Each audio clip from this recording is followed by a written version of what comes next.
Welcome to Policing TV in this edition of Talking Crime with me, Danny Shaw. My guest is someone who is not a household name, but he has arguably one of the most important jobs in policing. He is Andy Marsh, the Chief Executive of the College of Policing, the body that's responsible for training, learning, development and standards in the police service of England and Wales. Andy Marsh was a police officer for 34 years. He served in 3 forces and was Chief Constable at the Hampshire force and also more recently in Avon and Somerset. Andy Marsh, thank you very much for joining us on Policing TV and this edition of Talking Crime. You have got a very important role in policing. Perhaps not a lot of people know that. Why is being Chief Executive of the College of Policing so important? It's so important because we need to get the best out of our policing capability. We need to create an environment where all our officers and staff can be the best they can. Now, just to drill down through that a bit, we have an operating model which is built around 43 Home Office police forces. It's a localised model. There are great benefits to localised models and the leadership that individual chiefs and police and crime commissioners bring to their forces. But there are some things that only the centre can do, and only the centre can do once, if the system is to be optimised. And up until now, the system players, I think, have got more to do to actually ensure that we get the very best out of our whole policing system.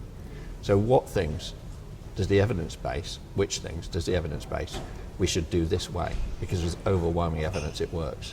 Which things would the public say, we expect these standards? Which things would officers and staff say, we expect consistency across the forces? So at the moment, I would say there is more to do to balance and optimise that policing system. That all makes perfect sense, but the College of Policing hasn't just magicked into existence in the past 6 months. It's been around for almost 10 years, so why hasn't it been doing those things? Well, it has been doing some of those things.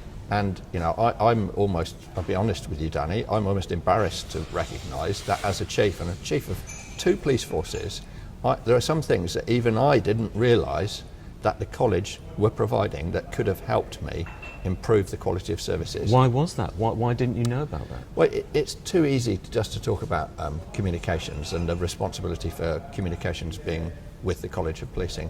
One of the first things that I've done in the college is to develop a digital twin of every police force that shows how they draw services from the College of Policing, knowledge, skills and learning, and how they contribute to the knowledge, skills and learning.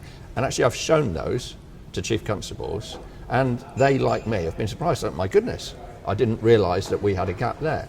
I didn't realise that we weren't providing that online course in this particularly important area, when actually that's a priority for me. So some of it is awareness. Some of it, to be perfectly frank with you, Danny, is the college hasn't always done the things that the service has needed at every level. And I think you'll find a lot of rank and file officers, if I can describe them that would say, well, they're not relevant to me. So what I would say is I want people to feel about their College of Policing, not because they have to, is that we're relevant, we're dynamic and we're connected. So those are the things that we're aspiring to be. Because the review that was put in place, that is leading to the changes that you want to see, said that the college was bureaucratic, slow, remote, not useful enough and lacking credibility. It said a lot of other things as well, Danny. So you've pulled some, I know, but that's some damning adjectives. Well, but that's from your own review that you did. Yeah. So you've got quite a task to turn it around, haven't you? I would urge anyone that has an interest in policing, and they would do if they're watching this, to have a look at the report. And what the report said is that the vast majority of stakeholders interviewed saw the need for the College of Policing to fulfil its role around knowledge, skills, learning and development and standards. However, there was more to do. The idea, the concept of the college had not yet fully delivered. So I am in no sense of denial whatsoever that we've got much more work to do, and we'll only achieve this if we work in partnership with everyone in policing. So the college comprises less than 750 people, a relatively small amount of money, but our objective at the College of Policing is to land a big punch for the officers and staff involved in policing, so they can fulfil their vocation, get the CPD and development that they want and need to deliver the standards the public deserve and expect.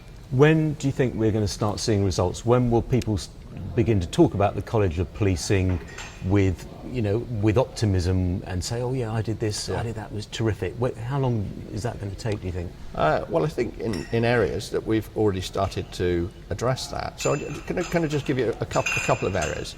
We are providing the capability for, in partnership with at least half of the Inclusion and Race Action Plan. When Maggie Blythe was appointed as the Violence Against Women and Girls lead, having already sold what I think is a new deal for policing to Chief Constables, to say, if you want the college to succeed, you've got to let me have your brightest and best, and sometimes I'm not going to have the money to pay for it.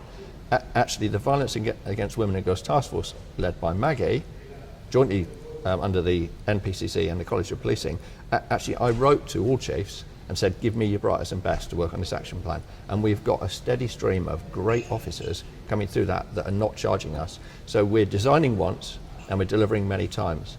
And after the recent events in London, for instance, which led to the resignation of Cressida, that week I wrote to all Chief Constables to say, you might not be aware, these are the products, the learning, what works, the things that we have in train that will help you address trust, confidence, legitimacy and standards within your force. And I wrote that letter that very same week to all chiefs and PCCs.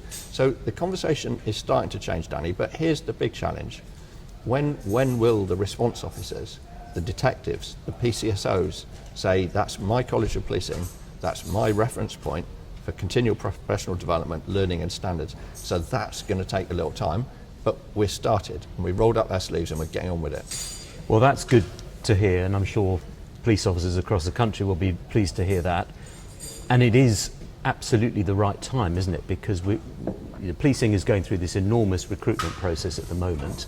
20,000 is the target to increase numbers by, but that involves recruiting around 50,000 officers over a 3 or 4 year period. So that's almost a third of the workforce is changing. What do you think needs to be done to ensure those new recruits, as well as the existing officers, have the right values, the right culture, the right skills?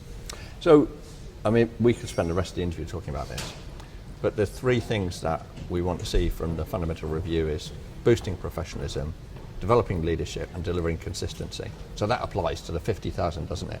Now, you will be aware of the controversial police educational qualification framework, new routes, of which there are about 5 and subsections into policing at the moment. Now, I'm of a view that people in policing deserve the very best training, development and support. Now, the way in which those new officers enter, whether it's a degree holder's apprenticeship, for support staff, for specials, for detectives, direct entry, whether it's a PEQF for new officers, and we're developing new routes all the time. There's a new route under development with Hampshire and Nottinghamshire around military leavers joining the police. That PEQF range of programmes delivers a curriculum set by the College of Policing, delivered by forces in partnership with higher educational institutions. Now, actually, that curriculum contains material on professionalism, on standards, on personal resilience, because we've got to look after these people. It's a really tough job. On violence against women and girls, on hidden crime, on ethics. And actually, my challenge to chiefs is you can't simply outsource this new route into policing. You've got to own it. And you've got to partner your higher educational institution. And you've got to make sure that that way into policing is applied learning. It's not an academic exercise that happens over the horizon that you outsource. And as much of the assessment as possible should be in the workplace. Not about writing long essays, it should be a practical-based degree. And it happens to be degree standard because that's what you need to be a police officer, that level of learning. You don't need a degree, you need that level of professional knowledge and learning. That's why it's at that level. So what I think, in order to make sure that we secure the benefits of the uplift, is that we get the training, the resilience, the support, the onboarding as good as it can possibly be, and then we push on. That's not nearly enough. What about those people in policing? What about their continuous professional development? What about the leadership and the support they get? What about their well-being and their resilience? And I'm really proud that the College of Policing hosts Oscar Kilo, some of the work of which I started in Hampshire, the 7-point plan, Operation Hampshire, much needed work on assaults against police. So we've got to get the learning right, we've got to get the development right, we've got to get the leadership right, we've got to get the support right. so that people can fulfil their vocation and ambitions of what they want out of policing. You mentioned the degree standard. Yeah. And that's probably the right way of looking at it, but it's been confused, hasn't it? Because a perception has grown up, oh, suddenly you need to get a degree to enter the police, or at least you need to study for a degree. And there's been this whole number of people who are saying, well, hang on a minute, I've been in the police, I haven't got a degree, I do my job really well, I'm a terrific officer, whatever. You've got to sort of correct that misunderstanding that grew up. Danny, if we did it again, we'd do it so differently in terms of paying attention to that. It's not about needing to have a degree to join the police, and it's not about a degree for degree's sake. It's about preparing people to deliver services in a really complex environment. I'm going to give you a very short anecdote. When I joined the police in the 80s, we sat in rows. We were told what to do. We were taught the law. We were taught our powers. Virtually no practical skills at all. Nothing about the concept of policing in society and how we fulfilled that. And actually, I remember learning about the Sexual Offences Act, that it was against the law back then to have a same-sex relationship unless it was private consent, no more than two people, both over 21. And policing loves acronyms, doesn't it? PC 221. So I put my hand up. It's 21. I said, I didn't know that was against the law, Sarge. Do we really enforce it? Because I didn't join the police to do this. I was utterly humiliated and ridiculed. I was nicknamed PC 221. The new routes into policing must create critical thinkers, people who are prepared to challenge, so that if they see something they don't agree with, they feel empowered and emboldened to say so. Now, my leaving report from training school said PC Marsh would do better if he listens to the advice of his superior officers. Now, has policing changed? Yes. My goodness, thank goodness for that in so many respects since the 80s. Do we need to change more? We do.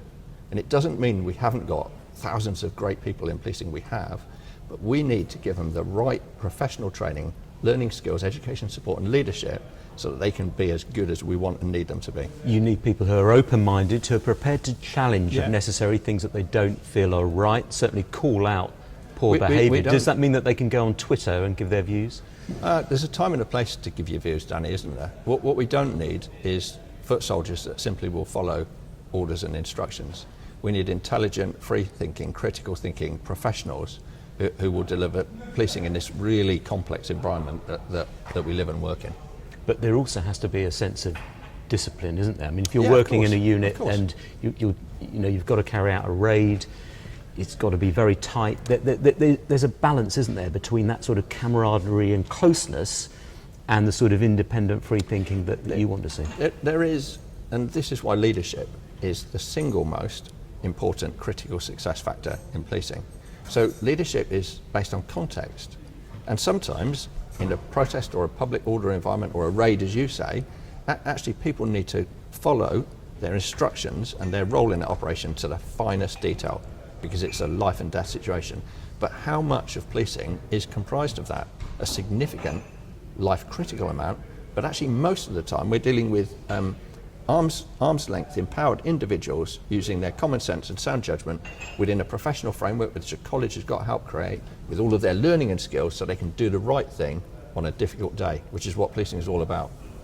And learning is clearly central to what the College of Policing is doing. It's called the College after all. Yeah. And you want to establish a National Police Leadership Centre. I think that was one of the recommendations that was called for in the Strategic Review of Policing by the Police Foundation as well.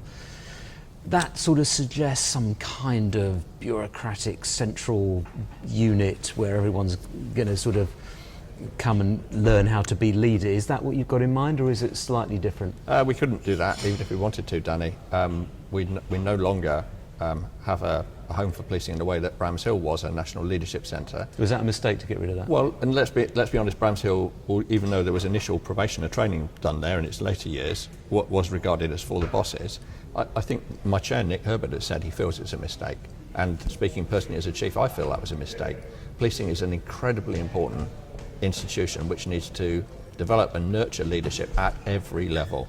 And actually the National Leadership Centre will be putting its front foot out first with a curriculum for a first line supervisors training. So that's sergeants, that's sergeants, and let's not forget police staff. Everyone's College of Policing.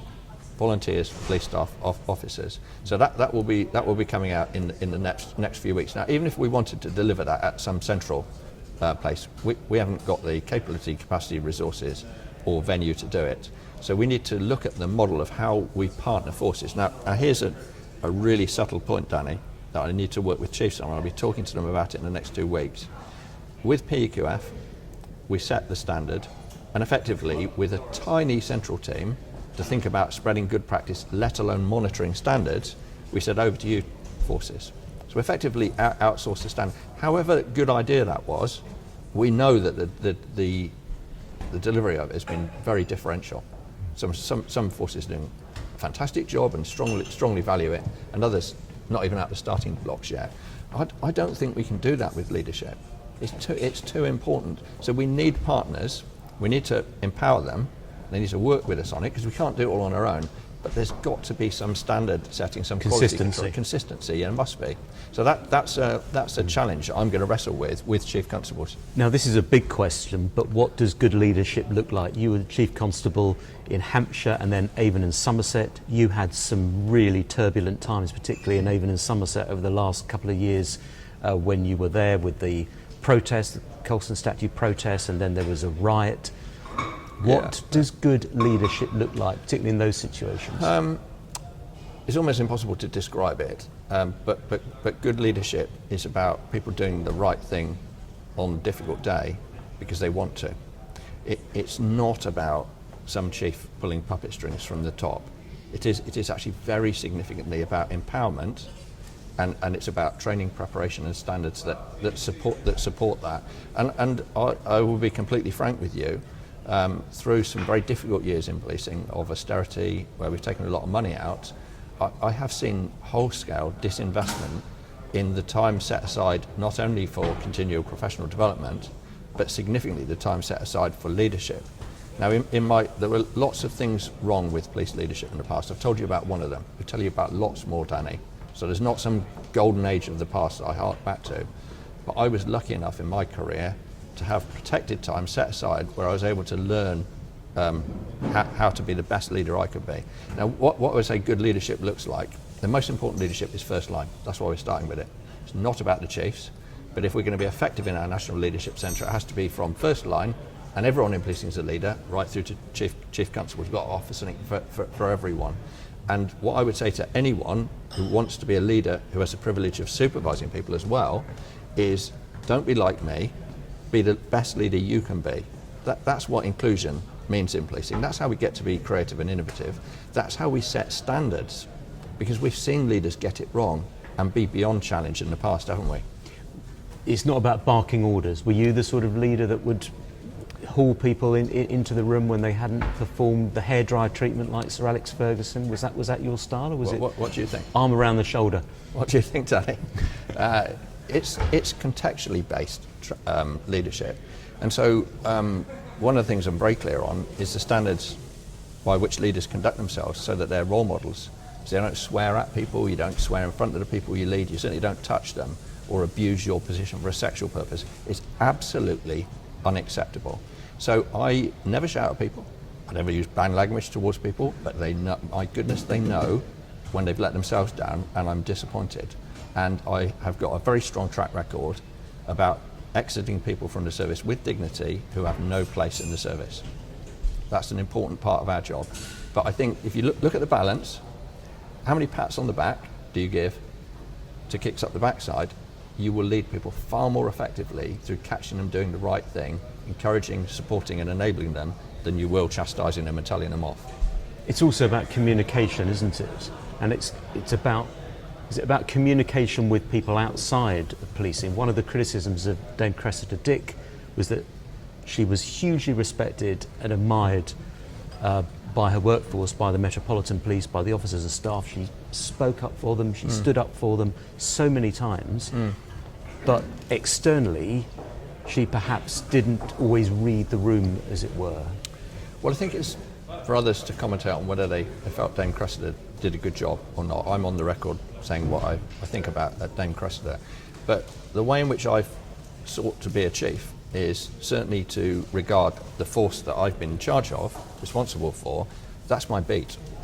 I need to understand and know the communities on that beat, and they need to feel I'm their chief constable. I'm acting in their best interest, so I'm everyone's chief. The black communities, underrepresented communities, and mainstream communities. Now, internally, I expect my deputy and the team to deliver the plan, but of course you speak up for officers when you need to. There's a big but. Like, there are many thousands of officers. The vast majority also want and need you to speak up for them when the standards are not right, and say that is not what we expect, and that's what's going to happen to these people as a result. And I faced some very difficult situations in Avon and Somerset. There was an occasion when 2 police officers had made a comment which was captured. They'd rung someone on their airwave, and they'd left what they thought was a voicemail, and they hadn't cleared the button, and it was a missing young man, and they made a derogatory comment about him, a heinously derogatory comment about him. It was only 4 words, but because it was a matter of record, there's a big debate about whether gross misconduct hearings should be chaired by someone in the police or an independent chair. Because it's irrefutable evidence, you can fast track it. I heard that hearing, and I dismissed those 2 police officers, otherwise were perceived as good police officers, and I dismissed them because there was no place for the sentiment that they expressed towards this vulnerable young man. Now, a tiny number of officers said, it's a bit harsh, isn't it? Actually, the vast majority of the Avon and Somerset police officers said, what do you expect them to do? That is a gross breach of our standards. How could people possibly trust us if we've got people talking about vulnerable victims like that in their police cars? And I could give you innumerable examples of where I did that, Danny. So I think we do need to use those fast-track proceedings more often. Would you like to have a senior police officer chairing them? Well, go back to that position. I was on the record in the Times soon after I took this job to say that we needed to have a look at who chaired them. How could I be I know that Chief's not an employer, the constable is a Crown servant, but how can I be responsible for the actions of someone who I cannot sanction when they're found guilty of gross misconduct and they still work for me? Now, here's an insightful thing, I think. Did senior police officers get some of those decisions wrong? Sometimes they did, but at least the person who's responsible for managing the consequences can pick that up. Whereas I've certainly been on the end of some decisions by legally qualified chairs, and one in particular which I judicially reviewed, and by the way lost, but I felt it was very important. I said, this is not acceptable, I don't want this person in the police. I mean, leadership's so important, you've talked about that, and I'll just ask you this question.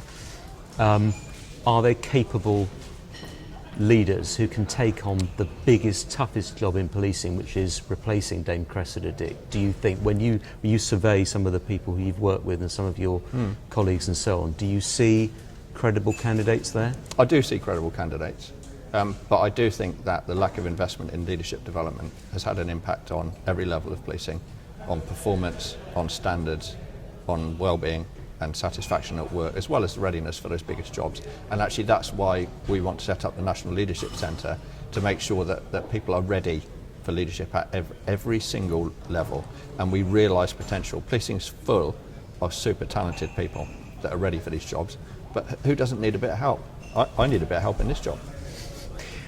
One of the suggestions from the strategic review is a sort of 5-year licence to practice. Now, there's been a lot of headlines around that, and I appreciate it's just one proposal amongst many, but it does suggest that as an officer you come up to the 5-year period and you could potentially be barred, or you could be sort of placed on special measures, as it were, if you don't come up to scratch. Is that the right approach, do you think? So it's important actually contextualise, that's not the fundamental review of policing, it's the strategic review of policing by the Policing Foundation that you're talking about. So it's not my recommendation, and that's a proposal that has actually been made several years ago.